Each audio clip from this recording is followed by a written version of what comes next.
Welcoming all the Atharva Forum viewers, we have an interesting topic for discussion today. How is the Indian higher education system going to grow in the future?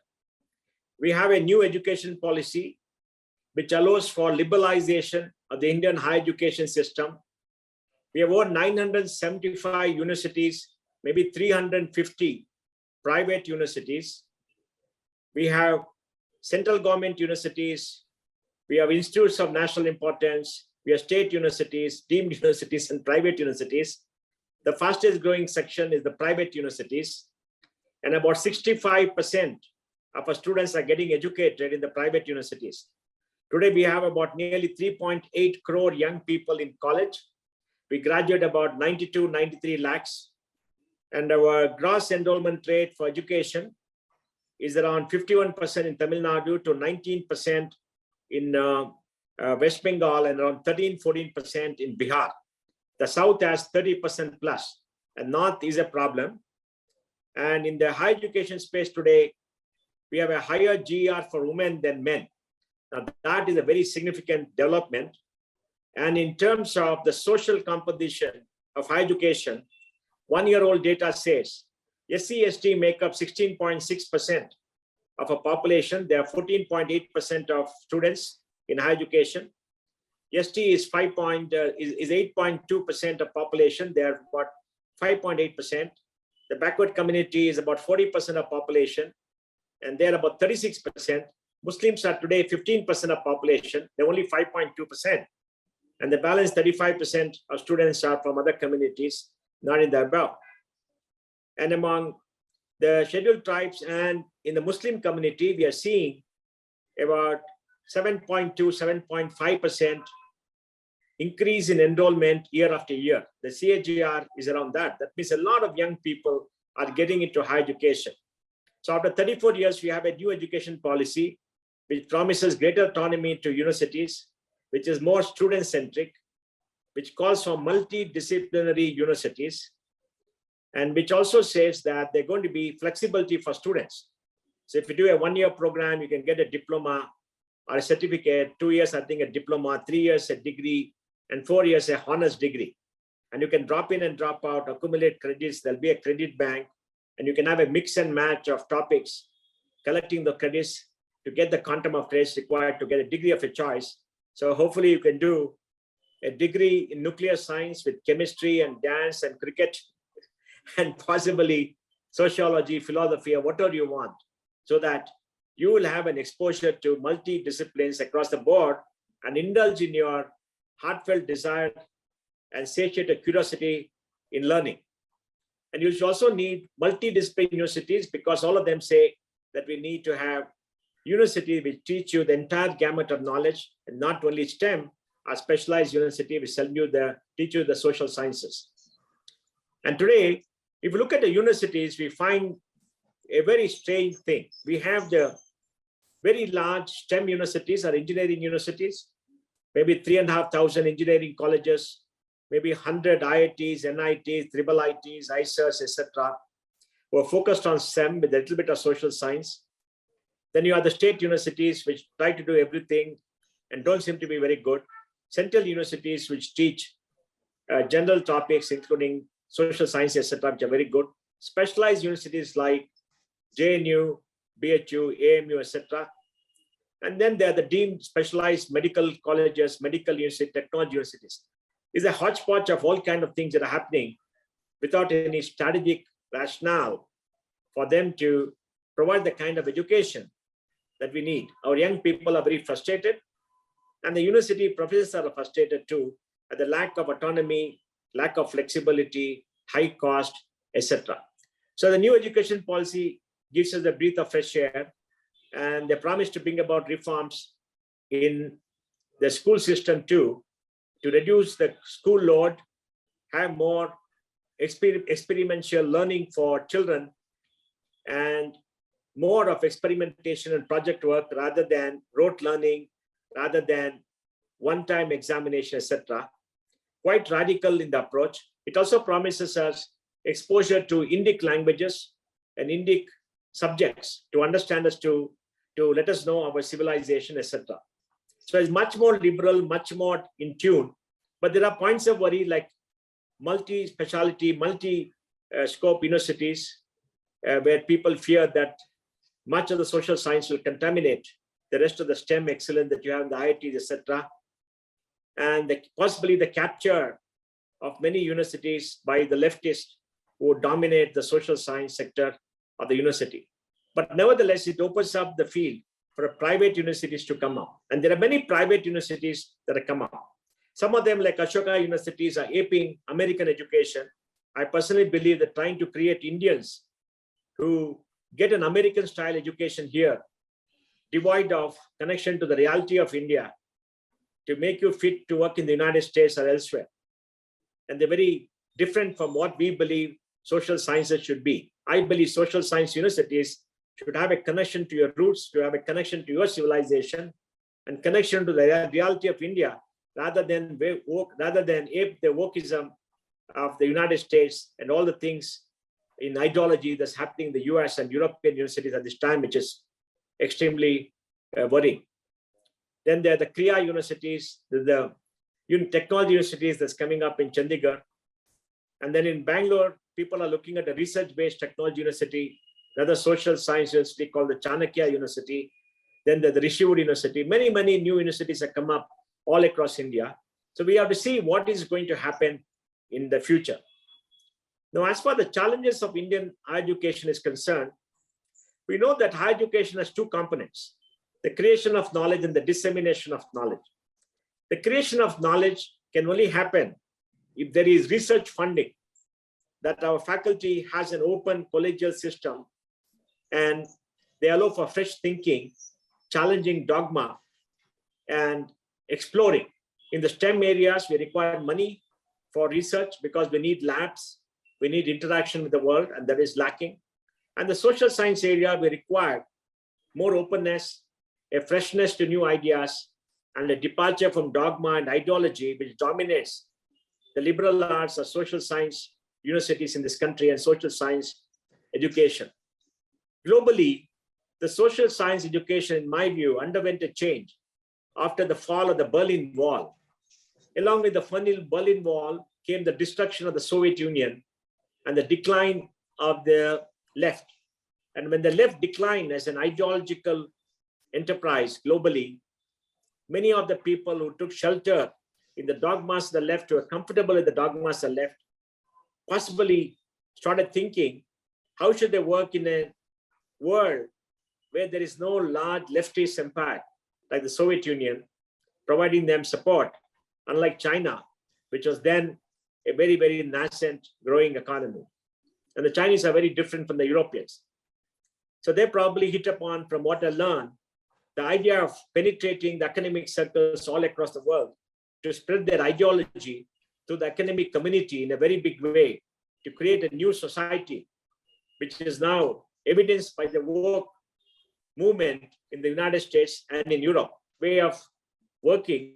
Then it went to the United States and morphed into something else, a very intolerant, closed system, which is bent upon demolishing the past and rubbishing the past and demonizing the past, to say that all the ills of the past have to be cured by young people and in the universities. And that means that you have to shut out the people who are part of the earlier system and draw red lines in the sand to say some things are not open. Now, education has always moved forward in a very liberal environment where academics had the full freedom of thought. They could go into any stream of education and they could learn, they could debate, and they had free views and there were no dogmas. That is what a liberal education is all about.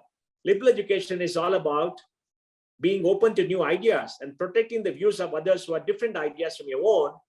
And liberal education is not about pushing a particular ideology and shutting out other people who don't subscribe to the ideology or don't wish to be part of the ideology. And that's exactly what is happening in the world today in the name of social sciences and wokeism. And that is very dangerous for human thought. And that's a challenge to the thought, to the idea of a liberal education that has dominated the world for the last many years. The idea of liberal education is a reaction to the dark ages and the domination of the church, which promoted its own dogma in Europe, the Renaissance and the Enlightenment came to open up the human mind, and that led to great progress globally, as you know, but also led to the rise of colonization for Asia. At the same time, in India, when we became independent, we had a very low literacy rate. I think it's about 16-17%, very low urbanization rate, and very nascent higher education. And with the advent of Indira Gandhi in 1969 and afterwards, we saw a dramatic shift in the focus of our education. We had Nurul Hasan, who brought in ideology, particularly the communist ideology, to ensure that in the guise of national integration, all across India, we had people of a particular ideology and persuasion getting jobs in the government colleges and government universities, particularly in the social sciences, to propagate what they thought ought to be learned by Indians. It led to the massive rewriting of history. It led to the glorification of Muslim role in this country. It led to the denigration of our Indic civilization. It led to casteism and other kind of things becoming dominant themes in education, and led to many social ills, shutting out people who had alternate thought, alternate ideas, and demolishing the idea of liberal education. And most of us innocently fell victims to that kind of an ideology, which is epitomized in the JNU kind of ideology, where people have no love for the country and they are very deceptive people, wedded to one kind of ideology and intolerant of everybody else who doesn't subscribe to the ideology. They're reinterpreting history, rewriting history in their own worldview, pushing it down the curriculum for young students, etc. When I studied history, I was told 1857 was the Sepoy Mutiny, because that history, way back, I think in the late 60s and early 70s, was written, was still British. And later, it was all changed to glorify the Mughal Empire without learning the history of the Cholas, the Pallavas, Vijayanagar Empire, the Maratha Empire, etc. And India is an extremely complex civilization with multiple layers of existence, multiple centuries of existence, with a lot of deep history going back into antiquity. There's a lot that we have to be proud about. There's a lot that we need to change, but this is the unidimensional view that permeated everywhere else, and that has contaminated our education system all across. And these people joined with the evangelists in many of the missionary schools to push their own agenda, which can be seen in Tamil Nadu today and in parts of Andhra Pradesh, in certain social events that are happening. So this is the existence of our higher education system. The social sciences, in my view, are contaminated by ideology and shut shops by closed systems and not wedded to the idea of a liberal democracy or to the freedom of thought that is guaranteed by our constitution. In the STEM areas, we have institutes of excellence, which are very narrowly focused, which are doing extremely well.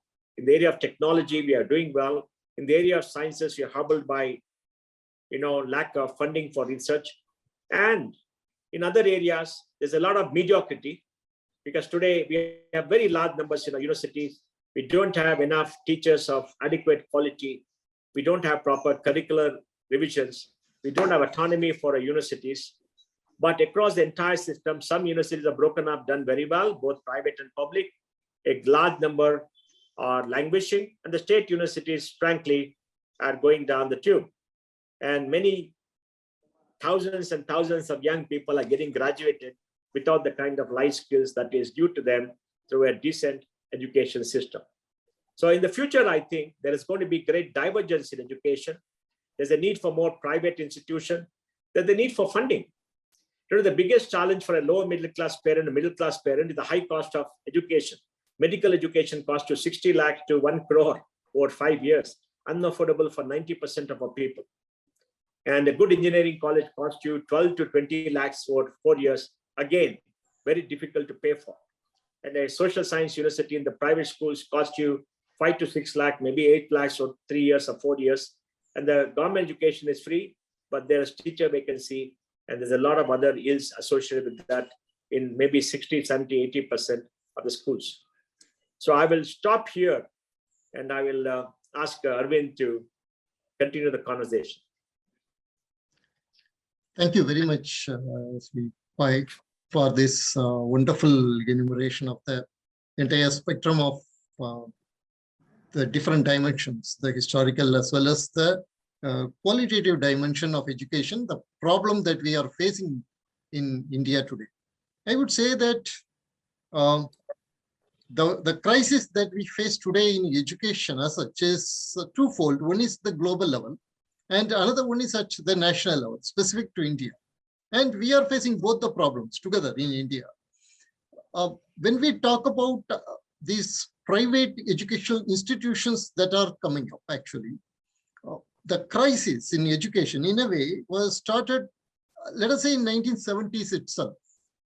I remember 1971, a book came, named Future Shock by Alvin Toffler. Yeah. And then he went on to write in 1984, I think it was Third Wave, and then he wrote Power Shift. In all this, he was talking about how from the mass education, that is the result of the second wave civilization, we are moving on to this third wave civilization where the education would be more diverse. The very nature of the data that we are going to search for is going to be diverse. And hence, the homogenization of education that has been happening in the second wave will have to give way to a kind of diversification. In this way, actually, India has an advantage, a civilizational advantage with respect to this particular mode of education. But we are still in the second wave, mostly. In terms of institution building, we are in the second wave civilizational aspect. And so what has happened is that the dominant forces of the second wave, Marxism and colonialism, the left and then the right, they both saw in India a kind of a battlefield, an ideological battlefield. And they were trying to capture the institutions.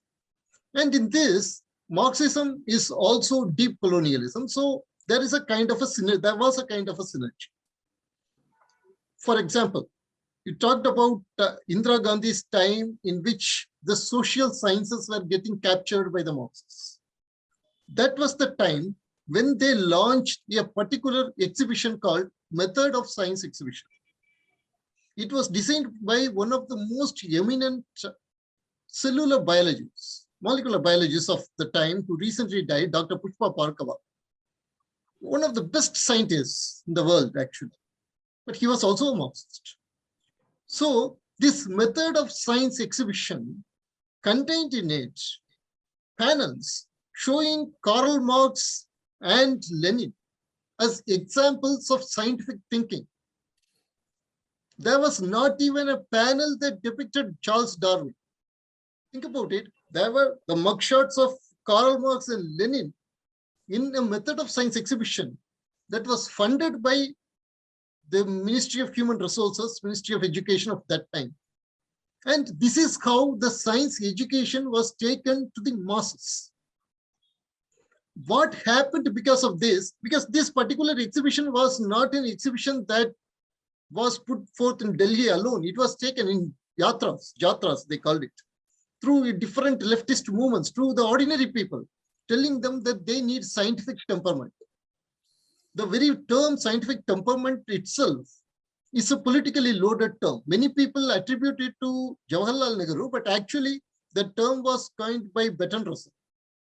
He coined it to denote the kind of temperament that the people needed to fight against the oppressive religious structures and dogmas. It was almost irrelevant in India. But Jawaharlal Nehru brought it, and then it was taken as a kind of a political slogan, and it was taken to the people. So the end of the day, people felt alienated from science. Their culture is something different. You have to jettison your culture if you want to do good science. So it is not only in social sciences. The very kernel of our scientific innovating mind has been corrupted by this particular ideological twist that has happened in the institution, through the institution capturing the Marxists, the Marxist ideologues. They have created this alienation between the Indian mind and doing good science.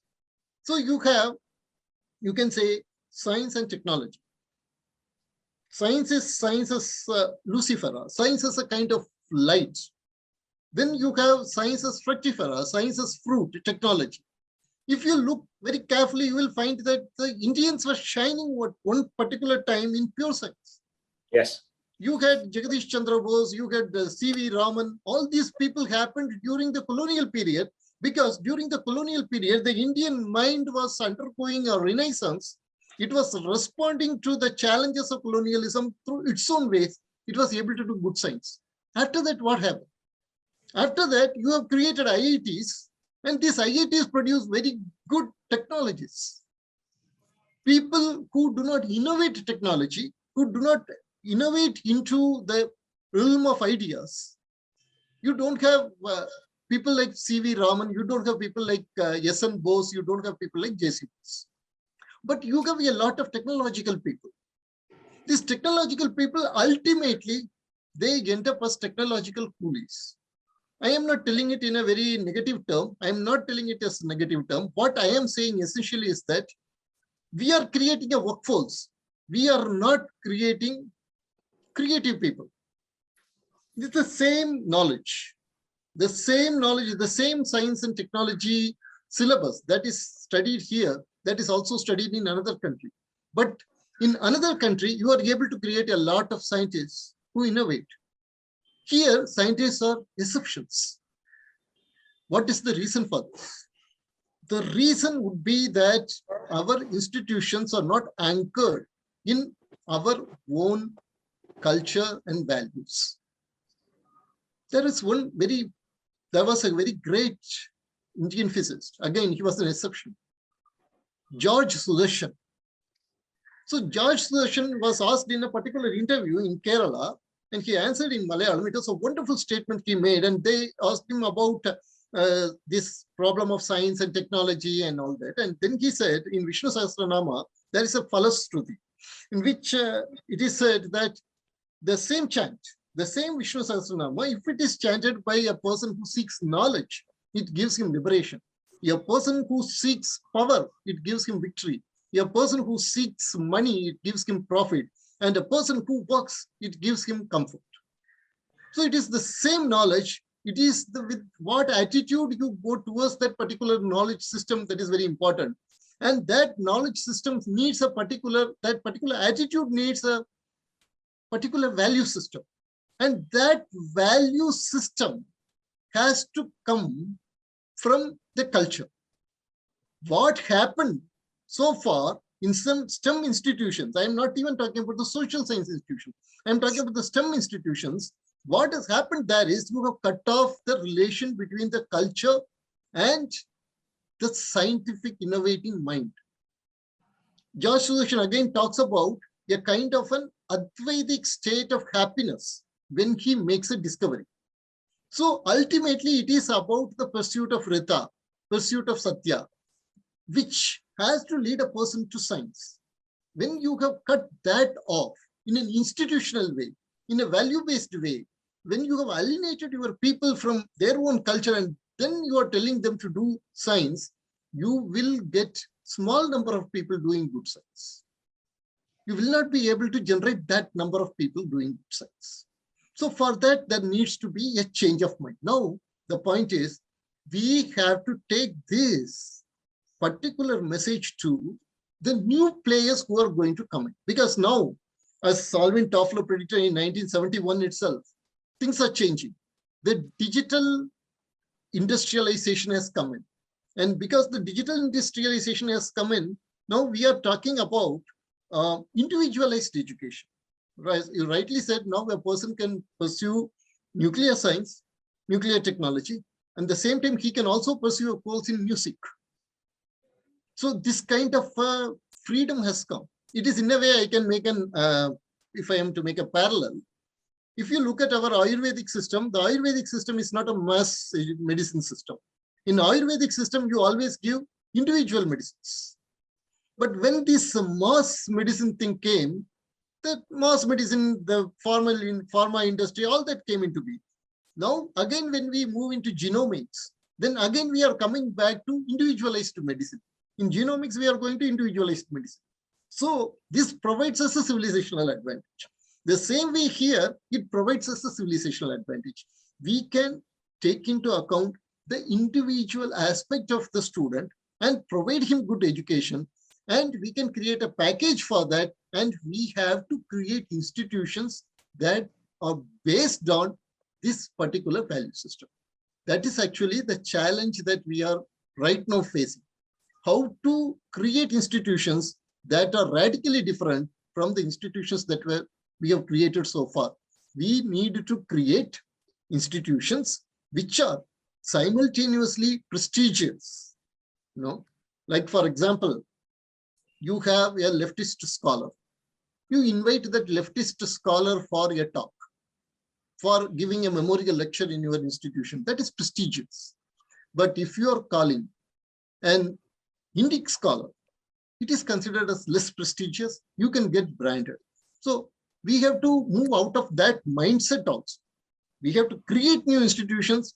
We have to provide prestige for these new institutions. That is the challenge that we have right now in front of us. Arvind, I differ with you in many aspects. I understand the theme of your statement. I differ with you because we need to understand the situation that was there before independence and what happened after independence. Before independence, yes, there were colonial universities, but very few got into colleges. The few that got into colleges were very motivated, smaller numbers. They were at the top of the pyramid. They were exceptional people. Many ordinary people could not get a college degree because there are not enough colleges. And frankly, the British were more liberal than what happened later with the Marxists, in the sense that they allowed some of the students, like in the Presidency College, to pursue whatever they wanted to pursue. And they were, more attuned to pursuit of knowledge than what happened later. Now, after independence, government started investing and creating its own structure. And I think till Nehru's death, it was still possible for the same kind of culture to exist. What happened was after Indira Gandhi came and Nurul Hasal came into being. That is the time when the destruction of the higher education system started with too much focus on ideology, shutting out people who were not thinking the same. For example, if you look at S.L. Bhairappa's talks, I think you'll find out that, what happened in NCERT and others, creation of government institutions dominated by them, people like Romila Thapar under Mafia coming into being to rewrite history, starting the national integration program, etc., and contaminating the whole system by getting in more and more leftists who are extreme leftists, who got in not because they were great scholars, but because they're members of the same ideology. And there was ideological concentration in all institutes of higher education in the government sector. And they did not allow too many private sector universities to come up, except in the last 25 years. So there was a concentration, and they are the ones who had students and they indoctrinated the students. Now, as far as the STEM colleges are concerned, which led to the rise of technology, I wouldn't blame them because they're a very small part of the total outpouring of graduates. And I'll come to the sciences. Out of 94 lakh graduates, we only have about maybe 800,000 engineers and maybe 12 lakhs or 13 lakhs so-called science graduates who are beset by low quality. And two, in our technological universities, there was more focus, not on experimentation like earlier, more on a cookie cutter approach where people were forced by too much of curriculum to come out without giving them time to think, to experiment, etc. And the numbers were quite small at that point of time, and later the numbers became big. Now, in the Science Institute, frankly, if you look at data again, post-independence, we did not invest enough in sciences in the universities. What Nehru did was to start the CSIR labs. The CSIR labs where scientific research was concentrated. So the university, the start of money, and research happened in a closed environment in the CSIR labs. If the universities had done research, we still would have had good science in the universities. And like you said, I agree with you, that science was contaminated by ideology again, where people with ideology strayed into areas where they should not have, instead of concentrating on the sciences. And you can find out how C.V. Raman spoke about the interference of Nehru in his writings. Remember, mean, C.V. Raman was forced out of the Indian Institute of Science and other areas because of Nehru and his policies.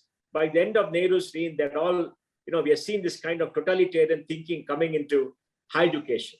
So I wouldn't blame them. I wouldn't call them coolies. I wouldn't call them, because I won't blame them for the thinking, because their focus is very different from the focus of the pure science institutions. Science was in Indian science and in the universities, and these technology-based institutes were set up for very different reason, like the IIT. They were for applied sciences, and they're not for, blue sky thinking or, sciences as we know it. And in the colleges for sciences, there's been a degradation in the quality of the professors, primarily because teachers are not well paid. Remember, time of independence, teachers were better paid than many people by the British. Please remember, the salaries were much higher, and later the salaries did not rise. And when the economy expanded, more and more people who were top rankers did not go into education. They went into public sector undertakings to get jobs. They joined the public sector. In the late 50s and 60s, there are a lot of jobs are there. And then in the 70s, little bit of the private sector, and the 80s, largely the private sector. So we've seen this kind of change. So what you say brings true, but remember, we have a very large system. And in the large system, you can't have 10 lakh, 20 lakh scientists being created. It's not possible at all in any system. You can have 2 lakh, 3 lakh good science people being created every year. So we have gone in for mass education. We've gone in for cookie cutter. Our curriculum updates have not been very good. We are not given opportunities for the large number of people to come. The top 20, 30, 40% of our bright people have gone overseas for better opportunities, and they continue to go, but in much lesser numbers. But today, there is an opportunity for the private sector to reverse all this. And there, my view has been, people who are patriotic and nationalists should come forward to start new universities. And when they start new universities, they must demonstrate a commitment to a very liberal kind of education in the Indic sense, not the Western sense, where multiple stream of thoughts can be there without the domination by the disgraced left. For example, in my city of Bangalore, a billionaire has started the university is captured by the left, because in the social sciences, 90% of people who are faculty are all leftists.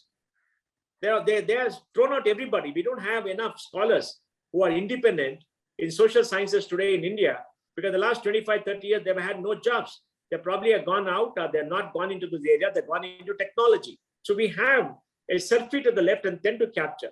So anybody starting new universities, like the Sai University, for example, which is started by the Satya Sai Institution, they should all look at faculty who don't have ideology, faculty who are possibly much more liberal, and make sure the environment they create is much more liberal and open rather than the closed system.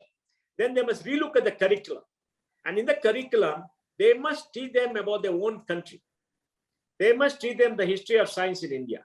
And they must design the curriculum, which is now allowed under the new liberal norms, which allow for a lot more project work, a lot more thinking work, rather than rote learning, a lot more experimentation. And there is a need for funding for R&D all across Indian universities. Instead of funding the CSR, DRDO, and others, much of the money has to be done in universities, and that should come along with the new education policy. If we're able to do all that, we should be able to see a flowering of science in multiple areas across India. But we must remember, Arvind, there are 95 lakh people graduate. What percentage you think will be very good? No country has the challenge. The United States has maybe 15 million people, out of which about nearly 5 million are students from outside. It's the largest education system in the OECD. China has something similar to us. So China, India, maybe India is ahead in terms of numbers. We'll soon be having 1 crore people graduating every year. I mean, no country, even Germany, even the United States, has made all the graduates into high quality products. In the US, maybe 20% of the universities are very good. But all the other universities run of the mill. You've been there, you understand that. I've been there, I understand that. We only talk about the top 20%. But the fact is, we don't have the 20% in this country. We have degraded them. So we got to create the 20%. So we got to have a new architecture for private universities. And that is where right-thinking people should come together and make sure they do that. Now, is it going to happen? Well, the field is open, and I think it's going to happen. And there's one thing that exists today, Arvind, that didn't exist 10 years back. A lot more people have a pride in India than earlier. A lot more young people are fighting back against the lies of the past that are being taught to them and the degrading subjects that their data that they're given to compare to the past. Social media has opened them up to new influences, to new discoveries, to new lines of thought where they're questioning, and the questioning is meeting with the response because there's so much of multiple opinions, so much of multiple things happening, and they're able to think again, and they're able to do this. And the decline of the left in India after the Modi government has come in a sort of a way, because they're on the retreat, they're becoming very vicious, has made young people do. I know many young people who are very much more Indic than me, much more proud of the country than me, and much more rooted in the civilization than I am. I'm a product of the late 70s and 80s. I grew up in India, which is a broken country with no future.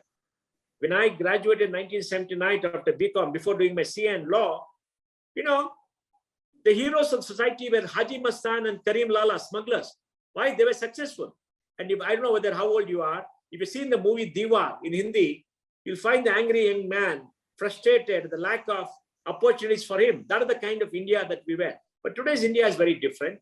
And the generation that grew up that time, who still had a great affection for India, were not being contaminated. I'm not contaminated by all these leftists and others. I'm not contaminated. I can stand up to any one of them. Like you can stand up. You're much more a scholar than I am.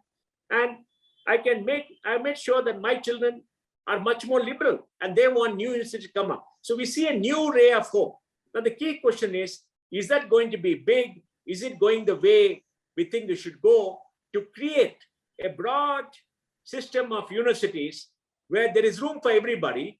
And when there's room for everybody and more openness, the best ideas win.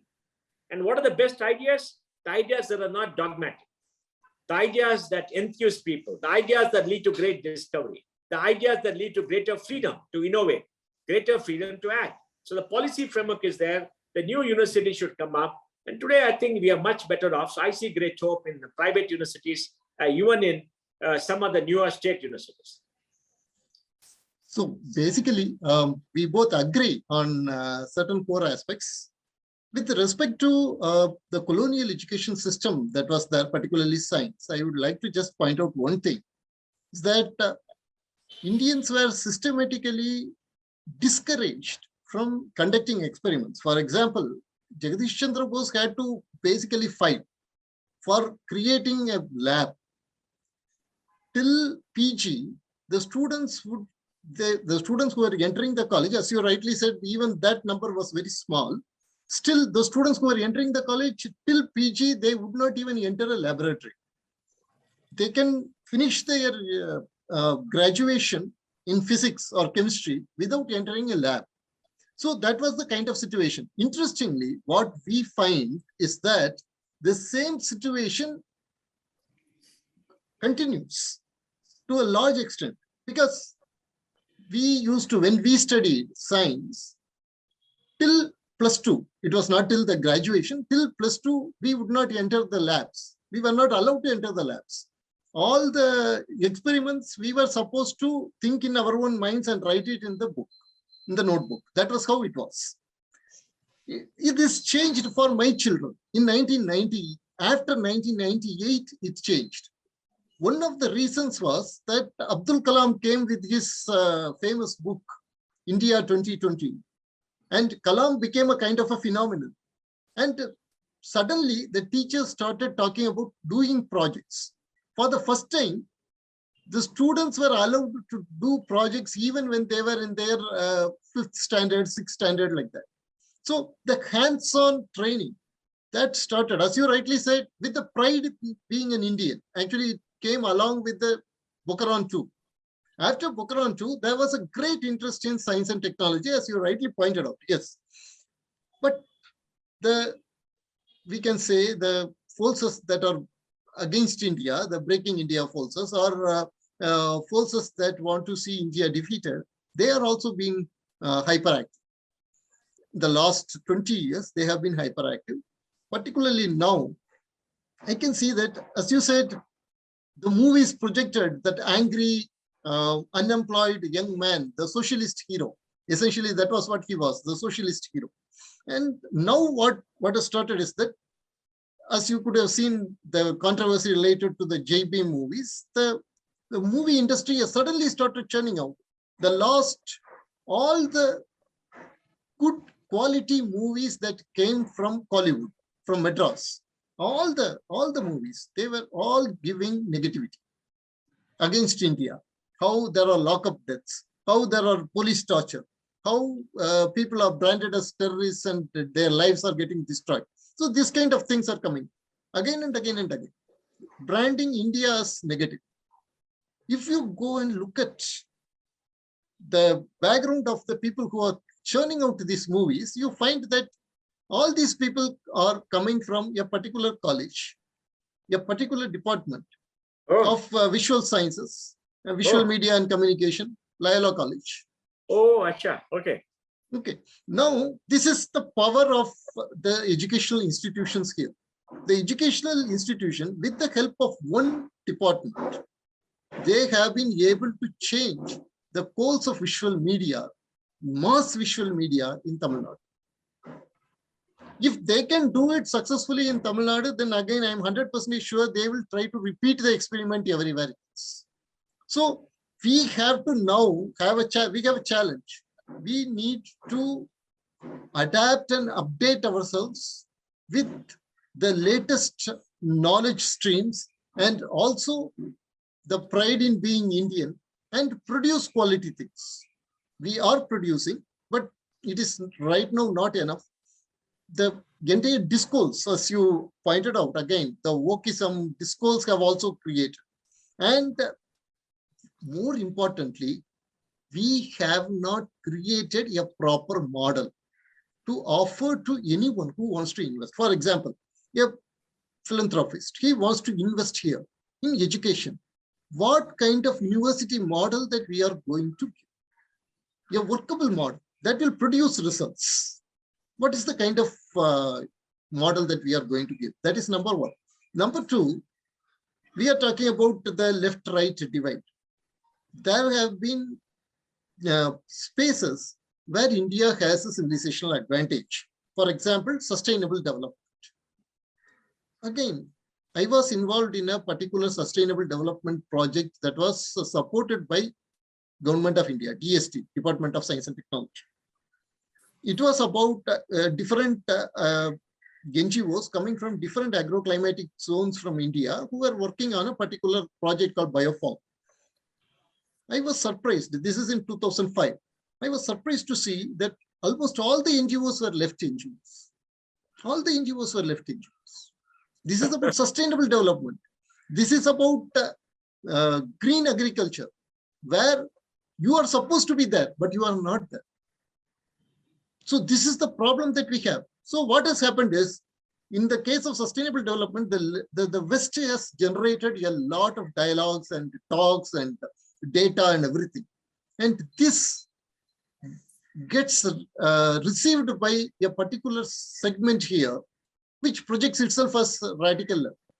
And that receives it, and it again captures the institutions that are coming in, where we should have civilizational advantage. So this is the problem that we have. Unless we create solid bodies of knowledge, very valued, strong bodies of knowledge right from the ground.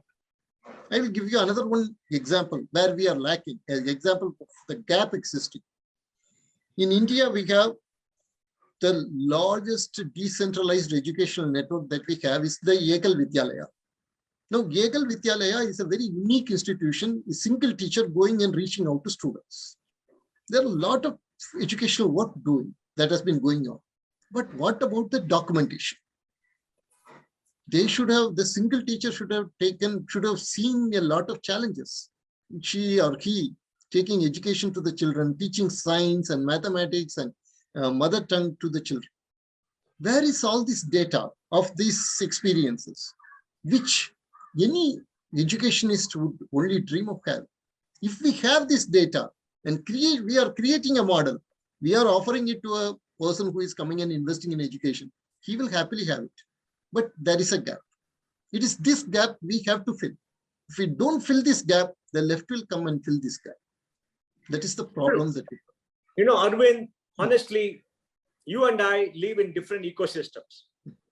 You live in Chennai. I mean, you're part of that ecosystem, I presume. You've seen Loyola.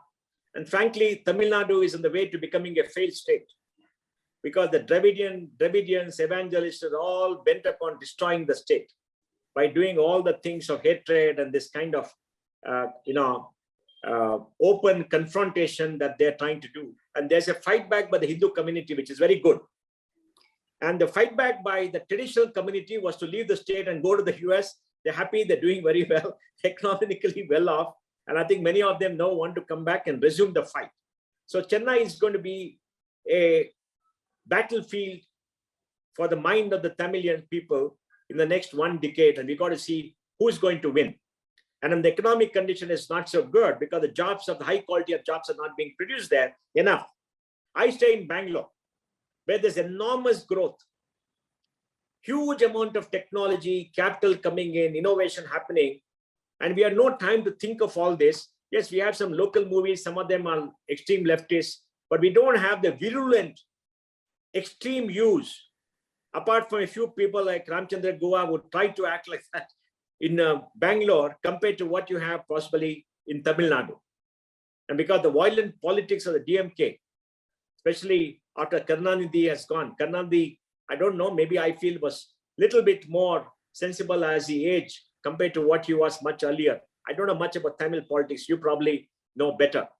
But whatever it is, my view is the left is on the run today because of open systems. They don't control the media like they used to do. Many of their heroes have been degraded. Many of them have become too old. The generation below them have not come up to the same level. They don't have the same kind of following because the system has expanded dramatically. Today, more and more people are ideologically neutral. More and more people are finding alternate opportunities. There's a lot more content, a lot more fight back, and there's a lot more globalization happening with all kinds of opinions coming to the fore. And as society gets richer, and hopefully India is getting richer, I see it in Bangalore. I don't want to talk about Delhi. I don't want to talk about Chennai. I see it in Hyderabad. I see it in Bangalore. We will find that people of different persuasions who are economically strong, wanting to get into education, not to make money like some of the Tamil politicians have done with the medical colleges and others, but to genuinely change the future of this country by giving great opportunities to younger people who are more politically neutral than being leftists or so-called rightists. Even though people say some people are rightists, I don't see much of the right in this country in that European way, where people are very conservative and people are very nationalist. The Indian nationalism is based upon a freedom movement. It's not an exclusionary nationalism like European nationalism is. It's more based on freedom movement as a way of asserting your identity against a colonial oppressor. So beyond that, our nationalism is not based on dominating any other country. I don't think all of us care a damn about Pakistan so long as they don't trouble us. We don't care about Bangladesh. They're fine to exist. We don't want them to come here. We don't want the Pakistan to come and just leave us alone. And we are fine and we'll grow our country, right? And as far as China is concerned, we are very clear. We are not going to conquer China, but we'll defend our land. So we are not this kind of expansionary nationalist like earlier thing. And we're all getting more patriotic because we are seeing success in the country. We're seeing growth in the country. We're seeing opportunity. I see it in Bangalore. So I'm much more optimistic about what is happening. And many of us are thinking of starting universities. Like I said, the Chanakya University is starting. That will be a good experiment. And will it succeed? I hope it succeeds. At least it will be a good, politically neutral, more Indic civilization-based university in the social sciences. And the research-based university is starting there, which is more tuned to applied research rather than applied sciences rather than fundamental research. And even in fundamental research, once more money comes in, we will see much more flowering happening because the ecosystem is going to get larger. So I think the key from what we talk, to my mind, the future is this: we need a broader ecosystem. We should not have any ideology dominate the education ecosystem like earlier. We should need more funding, and more Indian citizens should come forward to make sure the education system remains open. And the social sciences, we need to focus more on our own culture, on what makes us successful, rather than try to ape the West and become white people in a brown skin. And we need to have more pride in our country, which will naturally come as we become more economically successful. So I'm quite optimistic at this point of time. Thank you very much, Sri Pai. I think with that optimistic note, we can end the conversation. Thank you so much for this. Thank you. Thank you. Good talking to you. And I want to thank all your listeners and you for giving me this opportunity. And we should engage more. Sure. Thank you. Thank you.